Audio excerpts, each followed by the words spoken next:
Now we move from parking to hauliers because they're warning that new fuel taxes, toll hikes and port charges introduced at the start of the year are pushing rural businesses to the brink and driving up the cost of everyday goods. The former president of the Irish Road Haulage Association and the Ennis-based haulier Eugene Drennan says the government's deeply out of touch with the pressures facing rural Ireland, and he joins us now. Good morning to you, Eugene. Good morning, Alan. Just before we start, may I congratulate you and Colm Liddy on the last interview.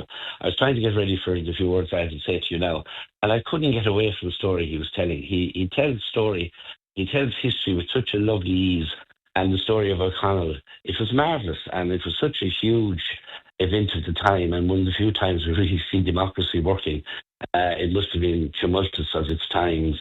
And as I say, I was drawn to the phone and that a bit. I'd already mentioned, I think that is the time that we became the Banner County, when they went out to meet O'Connell and that all their flags and that all their emblems. But it was a great interview, beautiful. Yeah, thank you for that, Eugene. I'm sure Colm appreciates that. That's why we have Colm Liddy on, because he really brings it to life again, and you feel as if you're there watching the events. Less good news though, from your perspective, Eugene. The latest fuel hikes, the IRHA highlighting that drivers here are now paying the highest diesel prices in the EU. From your position, how serious is the situation for hauliers right now? Well, I suppose the telling tale of the number of times you've had me on the last 2 years over price increases and generally around price increases of fuel and tolls have been numerous. And that will tell you the amount of times they've increased the costs. And these are not costs of the international world or market forces of Venezuela or Texas or wherever. These are increased by the Irish government. And we frequently hear a statement on behalf of the Government of Ireland or bringing you news from the Government of Ireland. The next one they should bring out is say, welcome to Ireland, the most expensive fuel in all of Europe today. And welcome to Ireland, where the cost of fuel is now 25 to 30 cents dearer in the south than in the north. And motorists now paying about €5 more to fill a tank than this time last year, thanks to the fuel hikes which came into effect on New Year's Day. So a lot of us facing that. What immediate impact have they had on your own costs as an Ennis haulier, and connected other hauliers, and connect that then with the tolls, which I think we were talking with you last time you were on, just increasing costs everywhere for hauliers who are on the road more than most? But not alone for hauliers, you see. When hauliers are hit, the general public are hit. And you'll get the taxation at the pump for now, and these increases, people filling their tanks are getting the increase. But they're doubly hit because the cost of goods go up again. And numerous times I've said to you, the unrelenting increases we've seen in the last 2 to 3 years. We've never seen it in the history before of our country. You would get a little bit of a break somewhere along the line. But not at all. It's upward and upward. And the next thing we'll have after these increases are inflation will be up, so they'll hike the tolls again. And in these last increases, it has come under 3 different headings, but it still ended up at 4 cents. And it's sort of 2.5 cents being felt at the moment because the actual international price of oil went down in the meantime. But it's 4 cents. It will go back up. And it comes under the renewable transport fuel obligation, which is the carbon tax, the better energy level, which is trying to educate you to move away from fossil fuels, and as I say, the carbon tax, etc., has risen, and it has come under the Department of Transport, the Department of Environment, and the Department of Finance. And in the totality of the additions they put, you add 23% VAT onto that, so they get a bigger take again on it because the VAT take is bigger. And on all these renewable energies, the one thing that hasn't been mentioned much in this is the excise. And they apply the excise to the renewables the same as they do to the fossil fuel, but they want to lead you away from fossil fuel. So it's totally disconnected. So you don't buy the government's argument that these increases are necessary for climate action? You're not buying that at all? At all.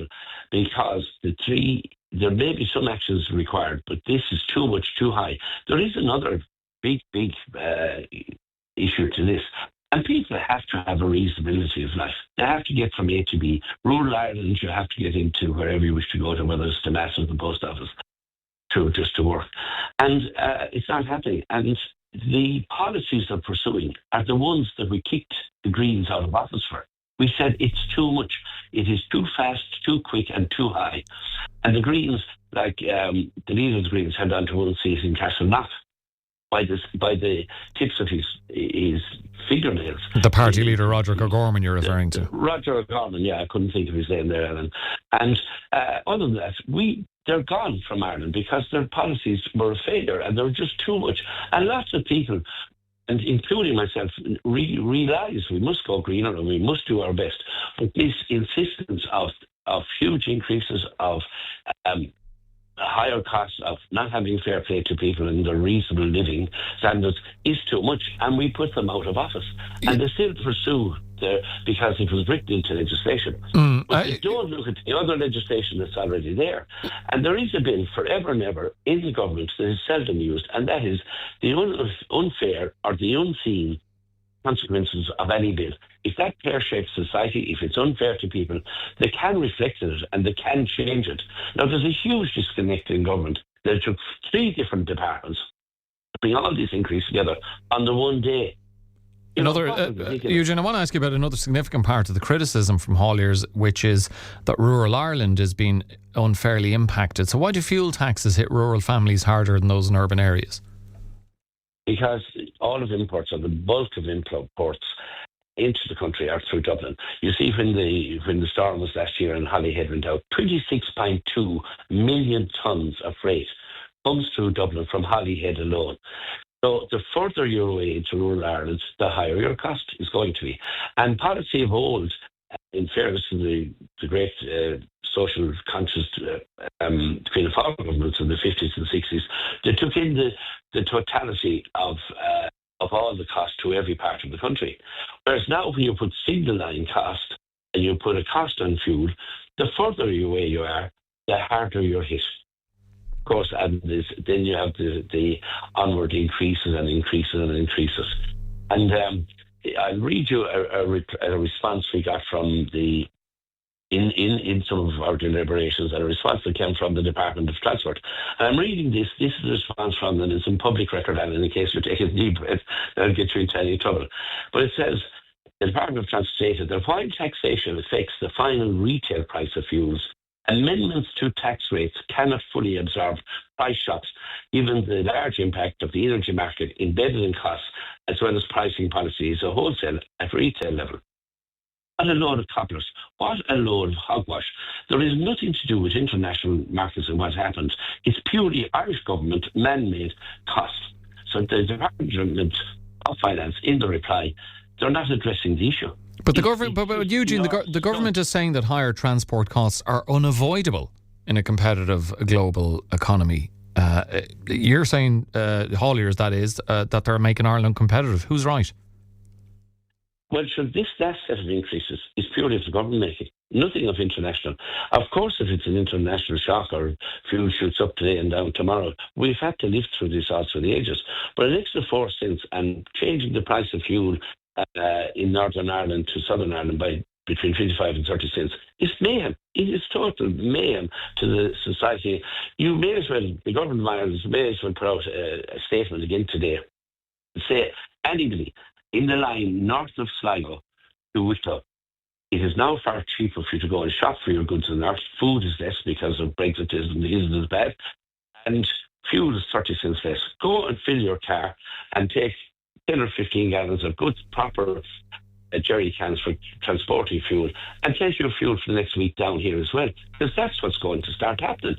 The border counties and the retailers of the border counties and the shopkeepers in small villages all along any of the counties along the border and for 30 to 50 miles south, they've all felt it. It has started. Okay, so just before I let you go then, Eugene, I mean, you say, look, I put it to you earlier, the government says these increases are necessary for climate action. You're not buying that. The Irish Road Haulage Association, though, accepts climate change must be addressed. So what would a fair climate transition look like for the haulage sector? Well, it must be addressed, but what they're giving us is crap, really. It is renewable oils that have already been used once. in the first place for this renewable energy. But there's no energy in that fuel content. Denmark are the first in Europe to answer what is called the Recast Energy Directive. And they've put no excise on the stuff they're putting into diesel because there's no energy in it. There shouldn't be excise on it. So what do you want them to do then if you believe that what they're giving you, as you say, is crap? I want them to. Well, we've brought this to their door many, many times, and if you and the public, today listen to the bigger trucks or the bigger buses passing them by, they're light years ahead of what they were 10 years ago. They've Euro 6 engines in it. They have cut carbon by nearly 20%. And putting in this gunk into them, it stops the injection system working properly. So we have come forward in our technology, and we will come forward at a pace as soon as it's ready. But adding nonsensical fuels that give us no energy, that we have to burn more and charge. They put up these charges so that these renewables, which are dearer, will look something similar to the price of diesel, and you move away. It's such simplistic ideology of the Greens to try and force you out of the car. But it shouldn't come to us or to the bus companies or the bigger users because, as I say, it's double taxation. We are not getting the energy level. And it is now pear-shaped the cost of fuels and our general costs in Ireland so much that it will have horrific consequences. So what I say to the government is, please join up your thinking. We've 3 government members here in this county elected. Please go to your party and say, you've gone too far. Okay. We must rethink this. There has to be better balance. Okay, we do have to leave it there. We heard predictions for 2026 earlier. Mine, Eugene, is that this won't be the last time I'm speaking to you this year on Morning Focus. Did you get that out of all Moore's almanac? I did. Eugene, look forward to chatting to you again. That's the Ennis Haulier and the former president of the Irish Road Haulage Association, Eugene Drennan, with us on Morning Focus.